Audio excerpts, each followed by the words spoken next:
Halo, assalamualaikum warahmatullahi wabarakatuh. Selamat berjumpa kembali teman-teman semua ya. Khususnya kita bertemu kembali di channelnya Assalamualaikum. Nah, hari ini saya akan melanjutkan materi kita mengenai buku The Influencer ya. Bagaimana cara kita untuk melacak ataupun mengetahui kepribadian seseorang dan kita bisa mengolahnya untuk menjadikan keuntungan bagi kita. Oke guys. Selanjutnya kita akan belajar ya dari ini. Untuk yang belum tahu, ini bukunya The Influencer dari si Bayu Aji Prasetyo ya guys ya. Lalu kita akan pergi ke halaman selanjutnya dan kita akan belajar beberapa hal mengenai ataupun cara mengenal sosok tokoh lawan bicara kita dan kita mampu untuk mengendalikannya guys. Oke, siap. Salah satu contohnya di sini disebutkan adalah ketika Anda sedang membicarakan ataupun berbicara ataupun sedang membahas topik yang hangat untuk mencapai tujuan Anda. Ingat, tujuan Anda yaitu mempengaruhi pola pikir dia. Karena apa? Karena Anda seorang influencer. Nah, bahas apa? Di sini disebutkan poinnya adalah bahas apa yang penting bagi dia. Nah, misalnya gini, seseorang ini kita kan lagi asik ngobrol nih. Kalau misalnya itu pembahasan yang penting, so kita berdua ini nyaman ngobrol ya, kita berdua bakal nyambung. Nah, tapi kalau bahas yang kita bahasnya pembahasan itu yang tidak penting untuk kita bersama ataupun untuk lawan bicara kita, otomatis dia nggak bakalan mau guys, nggak bakalan nyaman, dan kita pun akan susah untuk masuk ke ranah pikiran dia guys. Oke. Nah, yang perlu kamu ketahui adalah dan perlu kamu jalankan yaitu bahas apa yang penting bagi dia. Nah, untuk melanjutkan next pembahasan yang lebih spesifik. Nah, itu dia. Oke, tentu saja di sini kita berharap ya ilmu yang sedang kita nikmati bersama ini dengan mantap ini akan kita dapat gunakan secara seksama ya guys ya. Kalau misalnya nih, tentu saja akan sangat penting ya. Untuk itu di sini disebutkan untuk jualan misalnya ya ilmu ini ya, atau untuk membantu tim Anda agar semakin nurut dan produktif, bukan untuk meluruskan langkah Anda untuk menyebarkan aliran sesat loh.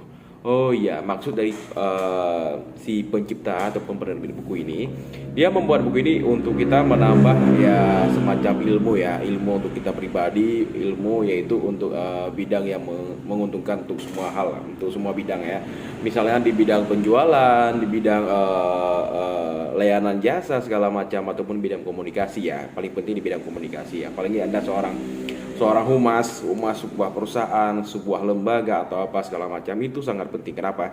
Karena sesuatu hal yang Anda ingin sampaikan kepada masyarakat sekitar ataupun kepada lembaga yang Anda inginkan akan lebih mudah diterima. Nah, pendapat Anda tidak disia-siakan, yang paling penting, dan Anda akan mampu untuk mengekspresikan semua isi kepala Anda. Contoh misalnya Anda berkepentingan untuk suatu hal yang untuk kepentingan umum misalnya, jangan kepentingan pribadi ya. Tapi terdapat selisih paham lah, atau yang kadang orang yang kontra segala macam. Jadi Anda itu bisa untuk jadi penghubung antara kedua pihak yang saling bersitegang atau apa, itu Anda bisa jadi penghubung ya. Kenapa? Karena Anda punya pola pikir yang mantap dan Anda punya jurus jitu untuk masuk ke pekarangan pikiran mereka. Nah, dengan cara Anda menyesuaikan dengan pembahasan yang mereka, contohnya dengan mereka yang sukai ya. Jadi di situ Anda bisa masuk dan Anda bisa menerapkan trik-trik yang udah kita bahas. Nah, itu dia. Itu salah satu contoh untuk kegunaan bersama guys. Beda lagi kegunaan personal. Ingat, personal. Karena apa? Personal itu penting. Oke guys, lanjut kita bahas lagi ya. Apalagi di sini dibahas. Next, untuk chapter selanjutnya,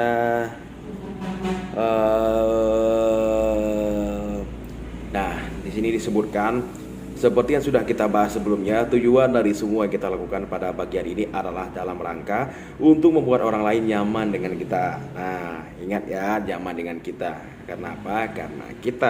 Karena lawan bicara kita merasa kita terobsesi dengan kehidupan dia. Dan dia merasa kita bukan musuhnya, sehingga dia bakalan nurut apapun yang kita inginkan. Camkan itu bos ya. Oke, kita lanjut gaskan. Tujuan dari semua yang kita lakukan pada bagian satu ini adalah dalam rangka hal untuk membuat orang lain nyaman dengan kita. Nah, dan ketika orang lain sudah nyaman dengan kita, ia akan dapat dengan sangat mudah membeli barang dagangan kita. Ini contoh dalam peristiwa perdagangan ya. Dan semua hal yang kita jual kepadanya, enak apa enggak, segala macam itu tidak lagi jadi pengaruh. Karena apa? Dia sudah termakan dengan opini dan omongan-omongan kita. Bagaimana cara kita masuk ke dalam opini tersebut, bagaimana cara kita untuk menguasai pembicaraan, bagaimana cara kita untuk tidak menyinggung perasaan si lawan bicara, itu tergantung kepada Anda. Nah, tergantung kepada pemahaman materi Anda, pemahaman tentang psikologi Anda, nah pemahaman tentang lawan bicara Anda tentunya. Oke guys, sekali lagi jangan lupa bahas apa yang Anda anggap penting untuk lawan bicara Anda. Jangan bahas yang lain dan jangan berteteli guys, oke? Itu dulu untuk trik kali ini. Jangan lupa untuk ikuti terus channel Assalamualaikum, karena kedepannya kita bakal punya banyak sekali trik lainnya mengenai pola baca pikiran ataupun pola baca pengolah data di kepala segala macam. Pokoknya banyak sekali ilmu lainnya. Oke, cukup sekian dari kami. Jangan lupa like dan subscribe. Assalamualaikum warahmatullahi wabarakatuh.